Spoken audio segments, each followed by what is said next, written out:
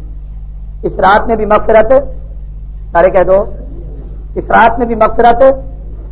سب سے پہلا بدبخت من اشرک باللہ شیئا، جس نے اللہ کے ساتھ کسی کو شریک ٹھہرایا، اس کی کوئی مغفرت نہیں. شرک خواہ اللہ کی ذات میں کرے، اللہ کی صفات میں کرے، اللہ کی عبادات میں کرے، کسی درجے کا شرک کرتا ہے، مشرک کی مغفرت نہیں، خواہ وہ کتنی بڑی عبادت کیوں نہ کرے. اللہ کی ذات میں شریک کا معنی یہ ہے کہ جیسے اللہ ایک ہے، وحدہ لا شریک لم یزل لا یزال ہے، ایسے کسی کے متعلق یہ تصور کرے کہ یہ بھی خدا ہے یا خدا جیسا ہے، یہ اللہ کے ساتھ اس نے شریک ٹھہرایا، اس کی بھی اس رات مغفرت نہیں ہوتی. اللہ کی صفات میں شریک کرنے کا معنی یہ ہے جو صفت رب کی ہے وہی صفت ویسے کسی میں سمجھے، یہ شرک ہے. مثلا سمجھانے کے لیے ایک مثال، اللہ سمیع ہے، سنتے ہیں، لیکن خدا سننے میں کانوں کا محتاج، سارے بولو. اللہ بصیر ہے، دیکھتے ہیں، لیکن دیکھنے میں آنکھوں کے محتاج. اللہ بولتے ہیں، سارا قرآن خدا کا کلام ہے، اللہ کے بول بلا رہے ہیں، لیکن خدا بولنے میں زبان کا محتاج ہے. مخلوق سنے گی تو کانوں کی محتاج ہے، مخلوق دیکھے گی تو آنکھوں کی محتاج ہے، مخلوق بولے گی تو زبان کی محتاج ہے، میں اور آپ کام کاج کریں گے تو ہاتھوں کے محتاج ہے. خدا سب کچھ کرتا ہے. تبارک الذی بیدہ الملک، اس کے قبضہ قدرت میں ساری کائنات ہے، لیکن خدا ہاتھوں کا محتاج نہیں. بھائی وہ بغیر احتیاجی کے، بغیر ان چیزوں کے وہ سب کچھ کرتا ہے، ہم ان چیزوں کے محتاج ہیں. پھر اللہ دیکھتا ہے، قریب سے بھی، دور سے بھی، نزدیک والے کو بھی، دور والے کو بھی. میری اور آپ کی نظر کی حد ہے، اس کے دیکھنے کی کوئی حد نہیں. میرے آپ کے سننے کی حد ہے، اس کے سننے کی کوئی حد نہیں. میرے اور آپ کے تکلم کی کوئی حد ہے، اس کی کوئی حد نہیں. میرے اور آپ کے قبضے کی کوئی حد ہے، اس کی کوئی حد نہیں. اگر خدا جیسی صفت مخلوق میں کوئی یہ سمجھے کہ جیسے رب سنتا ہے ویسے یہ سنتا ہے، جیسے رب دیکھتا ہے ویسے یہ دیکھتا ہے، جیسے رب کرتا ہے ویسے فلاں بھی کرتا ہے، یہ اللہ کی صفات میں اس نے شریک ٹھہرایا ہے. اللہ کی ذات میں شرک کرے تب بھی معافی نہیں، خدا کی صفات میں شریک ٹھہرائے تب بھی معافی نہیں. اللہ کی عبادات میں کوئی شریک ٹھہرائے اس کی بھی معافی نہیں. عبادات میں شرک کیا ہے، توجہ کریں. بھائی یہ مسجد کے اوپر اس طرف سے کہاں جا رہا، اللہ کی عبادات میں شرک کرنے کا معنی یہ ہے، غور کیجئے. نماز عبادت ہے، روزہ عبادت ہے، حج عبادت ہے، زکات عبادت ہے. اب ایسی عبادت کسی کے سامنے اور کرتا ہے اور اس کو اس انداز سے پیش آتا ہے جیسے اللہ کے دربار میں پیش آیا جاتا ہے، گویا اس نے اللہ کے ساتھ دوسرے کو عبادت میں شریک کیا. مثلا اللہ اکبر، یہ قیام کی حالت ہے. اس انداز سے ہاتھ باندھ کر مخلوق میں سے اگر کسی کے سامنے کھڑا ہوا، اس نے اللہ کے ساتھ اس بندے کو عبادت میں شریک کیا. اس لیے بندوں کے سامنے جب کھڑے ہو تو بالکل ہاتھ چھوڑ کر کھڑے ہونا چاہیے. کبھی کسی بندے کے سامنے یوں نہ ہاتھ باندھے جیسے نماز میں ہاتھ باندھے جاتے ہیں. ایسے جیسے اللہ کے دربار میں آدمی رکوع کر کے جھکتا ہے، اگر مخلوق میں سے کسی کے سامنے اس انداز سے جھک کیا ہے، اس نے اللہ کے ساتھ کسی کو عبادت میں شریک کیا ہے. یہ شرک ہے، خدا اس کو معاف نہیں کرتا. سر سجدے میں رکھنا اللہ کا خاصہ ہے، اس کا حق ہے. اگر مخلوق میں سے کسی کے سامنے ایسے جھکتا ہے تو اللہ کے ساتھ اوروں کو شریک کرتا ہے. یہ بڑا ہی نازک مسئلہ ہے، اس پر خصوصی طور پر نظر کریں. مشرک کی مغفرت نہیں، تفصیل کا ٹائم نہیں، بات کو سمیٹوں. دوسرا، اس رات اس بدبخت کی بھی مغفرت نہیں ہوتی. نوجوان خاص طور پر سنے، بڑے بھی سنے، چھوٹے بھی سنے، امیر بھی سنے، غریب بھی سنے. میرے نبی نے فرمایا جو آدمی اس بابرکت رات میں، جس آدمی نے اپنی زندگی میں والدین کو راضی نہیں رکھا، خدا اس بابرکت رات میں اس کمینے کی بھی مغفرت نہیں کرتا. ماں باپ کا نافرمان اللہ کی رحمت سے محروم ہوتا ہے. اللہ کے نبی نے فرمایا رضا الرب فی رضا الوالد، سخط الرب فی سخط الوالد. تیرے ماں باپ راضی تو خدا راضی، ماں باپ ناراض ہو جاتے ہیں تو خدا ناراض ہو جاتا ہے. والدین کی دعا ہو یا بد دعا، دونوں تیر بہدف ہیں. ان کی زبان سے نکلنے کی دیر ہوتی ہے، قبولیت میں کوئی دیر نہیں. جس نے والدین کی دعا لی ہے وہ اس جہان میں کامیاب و کامران ہوا ہے. تفسیر کا وقت نہیں، میں ان باتوں کو کھولنا نہیں چاہتا. حضرت سیدنا موسیٰ علیہ السلام کوئی طور پہ آئے تو ندائے کریم، تو جب بھی آتا تھا تیری بوڑھی اماں اللہ کے حضور بیٹھ کے کہتی تھی اے اللہ میرا بیٹا پیغمبر ضرور ہے مگر یہ جلالی اور جذباتی ہے، اے اللہ اگر تیری شان اور عظمت اور جلال و جمال کے خلاف میرے بیٹے کی زبان سے کوئی جملہ نکل جائے، حالانکہ نبی کی زبان سے کوئی غلط بات نکلے ناممکن ہے، ماں کا دل تھا، اللہ اگر نکل جائے میرے بیٹے پہ گرفت نہ کرنا۔ خدا نے کہا کلیم آج ذرا طور پہ سنبھل کر قدم رکھنا، جو تیری امی دعا کرتی تھی آج وہ قبر کی مہمان بن چکی۔ ماں کا سایہ اٹھ گیا تو بہت بڑا رحمت کا سایہ تم سے اٹھ گیا۔ ماں کی دعا زبردست چیز ہے، جس نے ماں کی دعا لی ہے وہ دونوں جہانوں میں کامیاب و کامران ہوا۔ یہ آپ کے دین پور کے قبرستان میں مولانا عبدالرزاق ججوی مولانا درخواستی کے حدیث کے استاد ہے، بہت بڑے محدث ہو رہے ہیں۔ والدہ کی خدمت یوں کیا کرتے تھے، دین پور پڑھانے کے بعد اپنی بستی درخواست چلے جاتے، دوپہر کو والدہ کی بہت سخت گرمیوں کے موسم میں پنکھا کرتے، ان کو نیند کراتے، ظہر کو اٹھاتے، ان کو وضو کرا کے نماز پڑھا کے پھر دین پر آتے سبق پڑھاتے، عصر کو پھر واپس چلے جاتے، پیدل سفر طے کیا کرتے تھے۔ اس بڑھیا نے بڑھاپے کے عالم میں دعا کی تھی، میرے بیٹے دل کی تمنا ہے اللہ تجھے وقت کا محدث بنائے۔ خدا نے دعا ایسی قبول کی، ماں کے دل سے نکلے ہوئے جملے تھے، اللہ نے اتنا بڑا کمال عطا کیا کہ عبداللہ درخواستی جیسا حافظ الحدیث اس عبدالرزاق ججوی کے سامنے زانو تلمس طے کرتا تھا، شاگرد بن کے بیٹھا ہے۔ خدا نے اتنا بڑا شیخ الحدیث بنایا کہ بیٹے حافظ الحدیث، شاگرد حافظ الحدیث بن کے نکلے۔ ماں کی دعا تھی۔ قاضی احسان شجابادی کلات تشریف لے گئے، مجمع عام سے خطاب کیا، ختم نبوت کے مسئلے پہ تقریر تھی۔ جب باہر نکلنے لگے نواب آپ کلات نے جلدی سے جوتیاں اٹھائیں، سیدھی کر کے رکھنے لگا تو قاضی صاحب نے کہا میری جوتیاں نہ اٹھاؤ۔ لوگوں نے کہا نواب صاحب جوتیاں ہمیں دیجیے، ہم آپ کی قاضی صاحب کی جوتی سیدھی کرتے ہیں۔ نواب نے قاضی احسان کہنے لگا چھوڑو نواب کو میری جوتیاں اٹھانے دو۔ انہوں نے کہا کیا بات ہے؟ فرمایا تم نہیں جانتے یہ نواب بھی جوتیاں اٹھا رہا، میری ماں کی دعا نواب سے جوتیاں اٹھوا رہی ہے۔ میں کعبۃ اللہ میں تھا، والدہ طواف کر کے تھک کے جب بیٹھ گئی میں نے اپنی اماں کے پاؤں دبانا شروع کر دیے۔ آج تو وہاں سنگ مرمر لگا ہوا ہے، اس وقت حتیم میں جہاں طواف کیا جاتا ہے کنکریاں پڑی ہوئی تھی۔ امی طواف کے دوران ضعیف العمر بوڑھی عورت تھی، پاؤں میں کنکریاں پھنس کے اڑ گئی تھی، میں نے ان کو اپنے ہاتھوں سے صاف کیا، پاؤں دبائے۔ ماں نے کہا بیٹے صاحب کیا کر رہے ہو؟ میں نے کہا امی تیرے قدموں میں جنت تلاش کر رہا ہوں۔ تو میں بیٹے اگر تو جنت کو تلاش کرتا ہے تو میرے دل کی تمنا ہے آج تو میرے پاؤں میں بیٹھا ہے، وقت کا حاکم تیری جوتیاں اٹھائے گا۔ تاریخ نے دیکھا کہ فرمایا جس کا نواب کو اٹھانے دو، یہ نواب بھی جوتے اٹھا رہا۔ میری اماں کی کعبے کی دعا ہے جو نواب کو میری جوتے اٹھانے پہ مجبور کر رہی ہے۔ ماں باپ کی خدمت کرو نوجوانوں، تم سے کہتا ہوں اگر جنت حاصل کرنی ہے تو ان کے قدموں میں بیٹھو۔ یہ ذہن میں رکھے کہ جو نوجوان اپنے بڑوں کے سامنے بدزبانی کرتا ہے، زبان درازی کرتا ہے، نہ وہ اس دنیا میں کامیاب ہو سکتا ہے اور آخرت تو اس کی ویسے ہی برباد ہو جاتی ہے۔ مفسرین نے قرآن کی تفسیروں میں جو باتیں لکھی ہے، تفسیر کا ٹائم نہیں، ایک مستقل عنوان ہے والدین پر گفتگو، میں پھر کبھی اس بات موضوع پر میں بات چھیڑوں گا اور کبھی تفسیر سے بات کروں گا۔ اشارت میں ایک بات کہتا ہوں، قرآن کہتا ہے وَاخْفِضْ لَهُمَا جَنَاحَ الذُّلِّ مِنَ الرَّحْمَةِ وَقُلْ رَبِّ ارْحَمْهُمَا كَمَا رَبَّيَانِي صَغِيرًا۔ والدین کے سامنے اپنے بازو بچھا دو۔ محدثین مفسرین نے لکھا ہے بازو بچھانے کا معنی یہ ہے کہ بعض دفعہ اولاد کی عادت ہوتی ہے ماں باپ کے ساتھ بات کرتے ہوئے ہاتھ اوپر کرتے ہیں اور کہتے ہیں میں نے نہیں آپ کو کہا تھا، آپ نے میری بات سمجھے، میں نے جو آپ کو بات سمجھائی تھی۔ اگر ماں باپ کے ساتھ بات کرتے ہوئے ہاتھ اوپر کیے اللہ کی جلالت کو غضب آیا تو خدا تمہارے سارے اعمال برباد کر دے۔ ماں باپ کے سامنے ہاتھ اونچا کرنے کی اجازت نہیں، چاہے جائے کہ اونچی زبان سے کوئی بولے ان پہ ہاتھ اٹھائے۔ والدین کا احترام، ماں باپ کے نافرمان کی اشراعت مغفرت نہیں اور دل پر لکھیے۔ تیسرا حضور نے فرمایا اس بابرکت رات میں جو بدبخت دو مسلمانوں کو لڑانے کا فریضہ سر انجام دیتا ہے اس کی بھی مغفرت نہیں ہوتی۔ اس کو کچھ کہا اس کو کچھ کہا، اس کو اس کے خلاف اکسایا اس کو اس کے خلاف اکسایا، اس انداز سے اپنا الو سیدھا کیا اور دوسروں کو الو بنانے کی کوشش کی۔ اگر کسی نے ایسا کردار ادا کیا ہے میرے پیغمبر نے فرمایا اس کی مغفرت نہیں ہوتی۔ جو مسلمان کسی مسلمان سے عنایت اور بغض رکھے، سیرے پہ حدیث لکھو اور اس پہ عمل کرو۔ حضور اکرم صلی اللہ علیہ وسلم نے ارشاد فرمایا لوگوں لا یحل لمسلم ان یهجر اخاه فوق ثلاث فمن هجر فوق ثلاث فمات دخل النار۔ جو کسی مسلمان سے اپنی ذاتی ضد اور عنایت کی بنیاد پر انانیت کی بنیاد پر، اپنے آنا مستی کی بنیاد پر اس سے گفتگو ختم کر دیتا ہے، بات کرنا چھوڑ دیتا ہے، اور 3 دن اس حالت میں گزر جاتے ہیں۔ فرمایا اگر اس حالت میں مر گیا میں محمد فیصلہ دیتا ہوں یہ جنت کا حقدار نہیں جہنم کا ایندھن بنے گا۔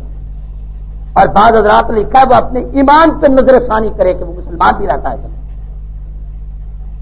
اس لیے اللہ سے ڈرو، آج کی رات معافی مانگنے سے پہلے آپس میں تم ایک دوسرے کے ساتھ بھائی چارے کی فضا ہموار کرو، ایک دوسرے سے تعلقات استوار کرو۔ اگر آپ سے آپ کو کسی سے ذاتی عناد اور ضد ہے اس کو ختم کر دیجیے۔ الحب للہ والبغض فی اللہ، محبت بھی اللہ کی رضا کے لیے، اگر کسی سے دشمنی ہو تو اللہ کی رضا کے لیے۔ یہ کوئی سبب دشمنی ہے کہ فلاں نے میرے متعلق یہ جملہ کہا اس لیے میں گفتگو نہیں کرتا۔ اللہ کی رضا کے لیے محبت کیجیے، اللہ کی رضا کے لیے دشمنی کیجیے۔ تفصیل کا ٹائم نہیں، اللہ سمجھ دے دے تو اتنی باتیں کافی، آمین کہیں، اونچی بات سے کہہ دیں۔ چوتھی بات میرے پیغمبر نے فرمایا، چوتھا وہ بدبخت اور کمینہ انسان جس کے دل میں حسد ہو، کینہ ہو، بغض ہو کہ یہ عظمت اس کو کیوں ملی ہے میرے پاس کیوں نہیں ہے، یہ نیکی وہ کیوں کر رہا ہے میں کیوں نہیں کر رہا، اس سے چھن جائے دولت میرے پاس آ جائے، اس کی عزت ختم ہو جائے مجھے عزت مل جائے، اس کا احترام ختم ہو جائے میرا احترام بحال ہو جائے۔ جو دوسرے مسلمان سے کینہ اور عداوت رکھتا ہے میرے پیغمبر نے فرمایا اس بابرکت رات میں اس کمینے کی بھی مغفرت نہیں ہوتی۔ اللہ سے ڈرو، اس لیے ان باتوں سے پرہیز کرو۔ اور یہ بات ذہن میں رکھیے، ایک اور بات بھی کہنا چاہتا ہوں۔ حضور نے فرمایا ان بابرکت راتوں میں جب پوری روئے زمین پہ فرشتے پھیلتے ہیں اور فرشتے پھیل کر عبادت کرتے ہیں اور شریک ہوتے ہیں، غور کرنا یہ عجیب جملہ کہنا چاہتا ہوں۔ حضور نے فرمایا جس گھر میں کتا ہو اس گھر میں بھی رحمت کے فرشتے نہیں آتے، جس گھر میں خنزیر ہو اس گھر میں بھی رحمت کے فرشتے نہیں آتے۔ تمہارے ہاں تو بڑے بڑے پیر خنزوروں کا شکار کرتے ہیں، اللہ ہدایت دے، آمین کہو۔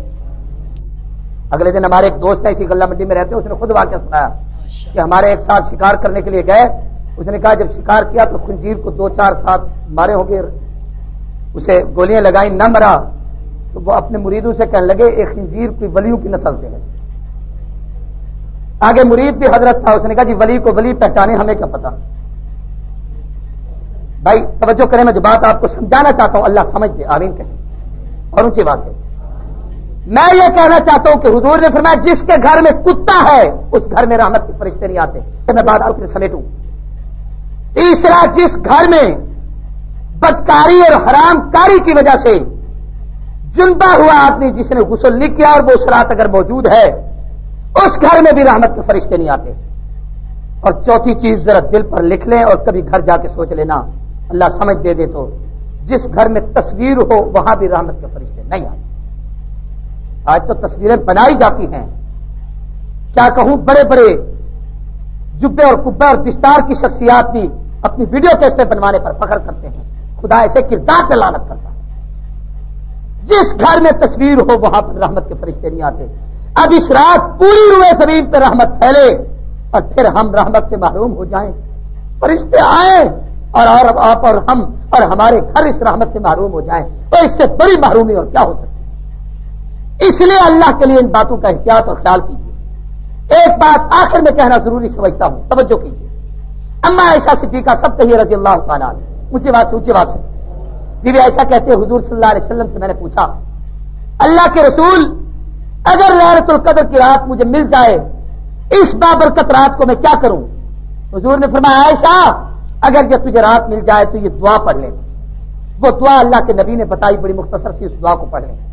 فرمایا عائشہ پڑھنا اللہم انک عفو تحب العفو فاعف عنی، اللہم انک عفو، اے اللہ تو معافی دینے والا ہے، تو معاف کرنے والا ہے، تحب العفو معافی کو پسند کرتا ہے، جب تو معافی دیتا بھی ہے معافی کو پسند بھی کرتا ہے، فاعف عنی، اے اللہ میرے گناہوں کو نہ دیکھ، مجھے معاف کر دے اور میرے گناہ سارے کے سارے معاف کر۔ یہ سارے پڑھ لو، اللہم انک عفو تحب العفو فاعف عنی، پھر یاد کریں اللہم انک عفو تحب العفو فاعف عنی، اے اللہ انک عفو تو معاف کرنے والا ہے، تحب العفو معافی کو پسند کرتا ہے، فاعف عنی مجھے معاف کر، اور حدیث میں ہے اگر دعا میں اوروں کو شامل کر لو تو آپ کے حق میں جلدی قبول ہو جائے گی، اس لیے کہا کرو فاعف عنا،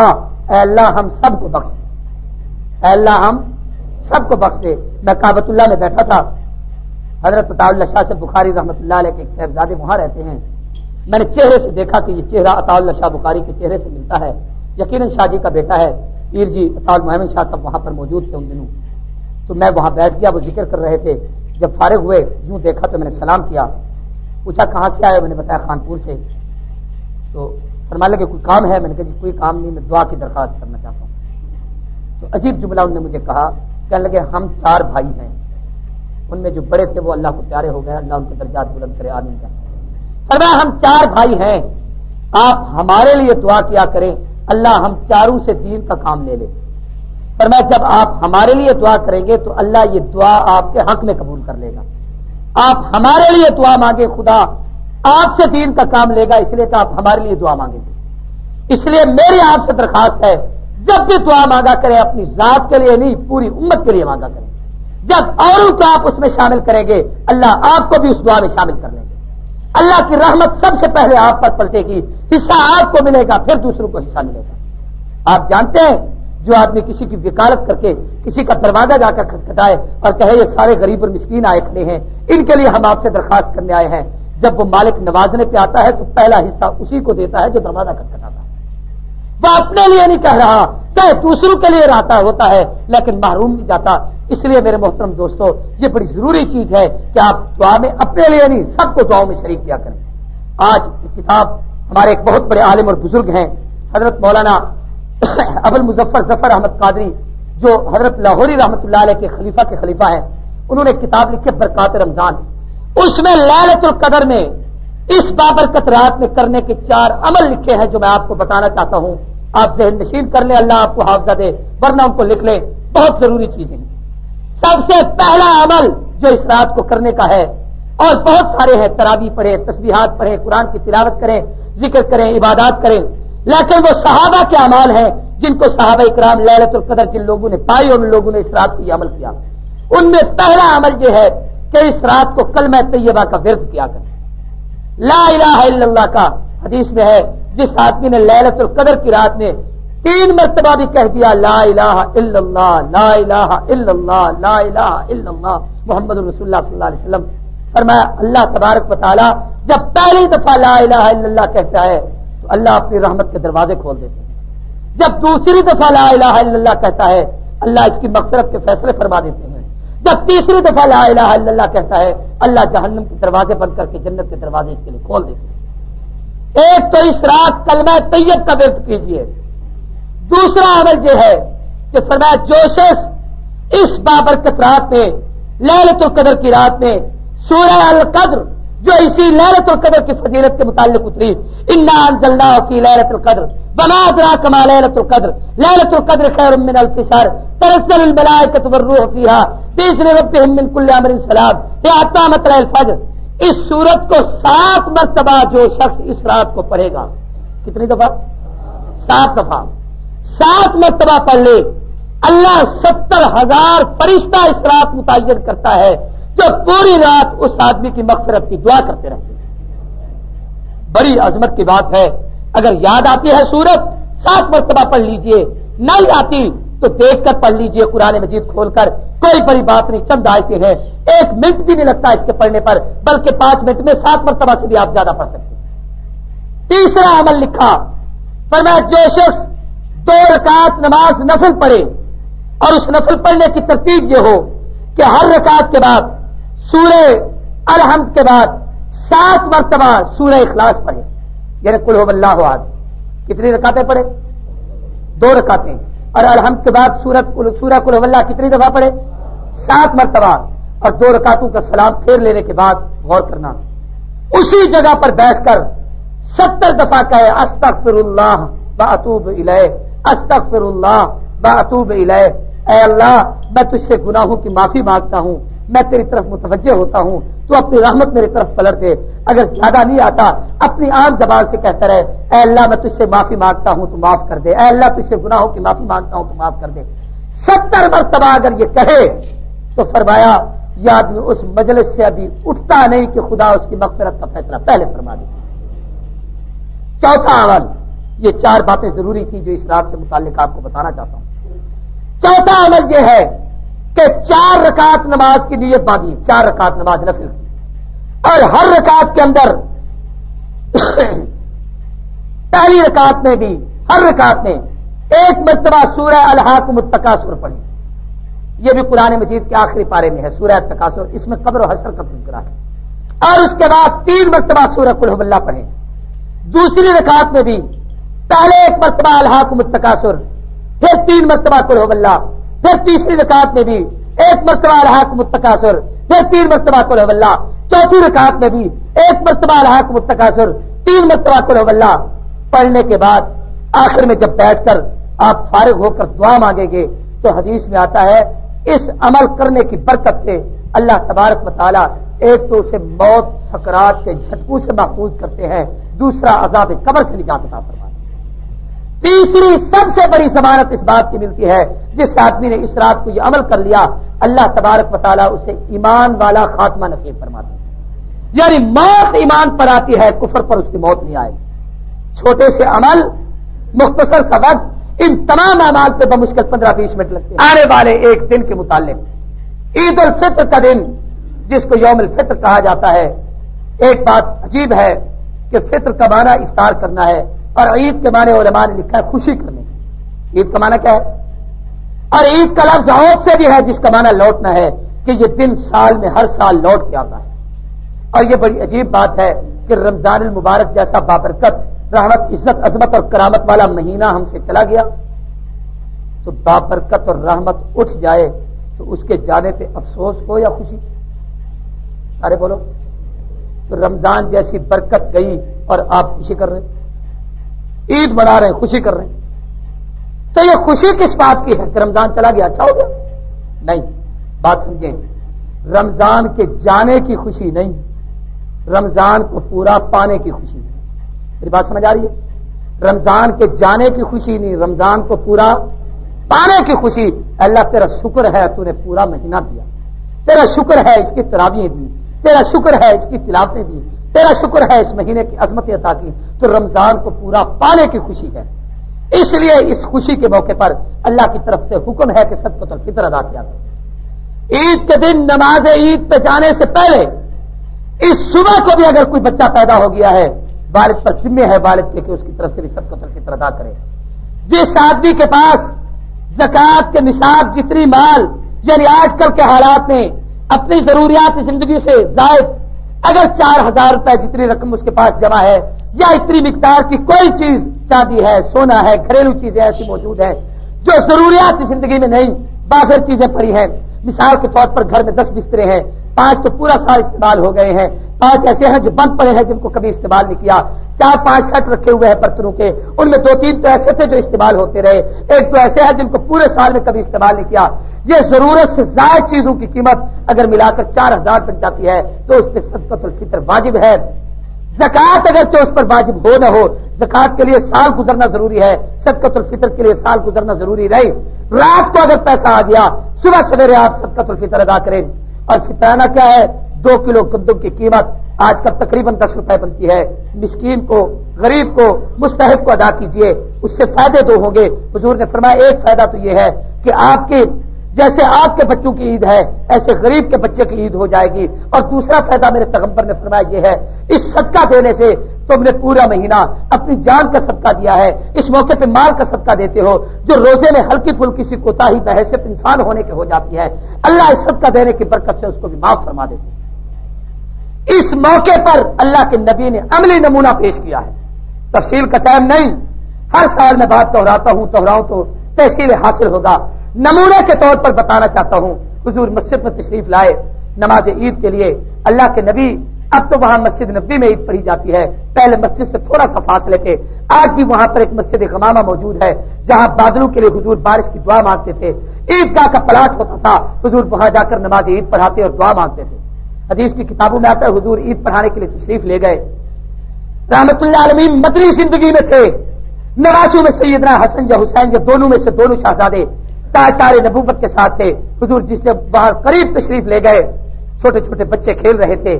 اللہ کے نبی ان بچوں کو دیکھ کر خوش ہوتے ہیں.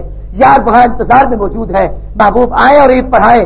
جب عیدگاہ کے قریب پہنچے اللہ کے پیغمبر نے ایک چھوٹے سے بچے کو دیکھا, بڑا گندا بال, پریشان حال, اجڑا ہوا لباس, میلے سے کپڑے, چہرہ دھلا ہوا نہیں, بال صاف نہیں, کپڑے دھلے ہوئے نہیں, میلے اور گدرے کپڑے پہنے ہوئے ہیں, پھٹا لبا ہوا لباس پہنا ہوا ہے اور ایک کونے پہ بیٹھ کر آنکھوں سے آنسو بہا رہا ہے. حدیث میں آتا ہے رسول اللہ صلی اللہ علیہ وسلم اس کے قریب تشریف لے گئے. فرمایا بیٹے سب خوشی کر رہے ہیں, تیری آنکھوں میں آنسو ہے, کیا بات ہے؟ کہا محبوب خاموش ہو گیا. حضور نے اپنی رحمت کا ہاتھ اس کے سر پہ رکھا. کتابوں میں لکھا ہے بچے نے سر نیچے کر دیا, آنکھوں سے آنسو کی برسات شروع ہو گئی, ہچکیاں لگ گئی. اللہ کے نبی نے اس کو اٹھایا, سینے سے لگا کر فرمایا بیٹے پتا تو صحیح. کہا محبوب کیا بتاؤں, ابا نہیں جو کپڑے لے دے, امی نہیں جو میرا منہ دھلا دے, یتیم ہوں, لاوارث ہوں, آج ماں باپ والے خوشیاں کر رہے ہیں, کپڑے پہن رہے ہیں, خوبصورت بن کے آ رہے ہیں, میں اترے ہوئے لباس کے ساتھ ہوں, میرا کوئی پرسار حال نہیں. روایات میں آتا ہے آمنہ کے در یتیم نے اپنے شہزادے حسین کو زمین پہ اتار دیا, حسن کو نیچے اتار دیا. فرمایا شہزادے اب یہ دن تمہارا نہیں, اب یہ عید کا دن, یہ کندھے اس یتیم کا حق ہے, اب میں اس یتیم کو اٹھاؤں گا.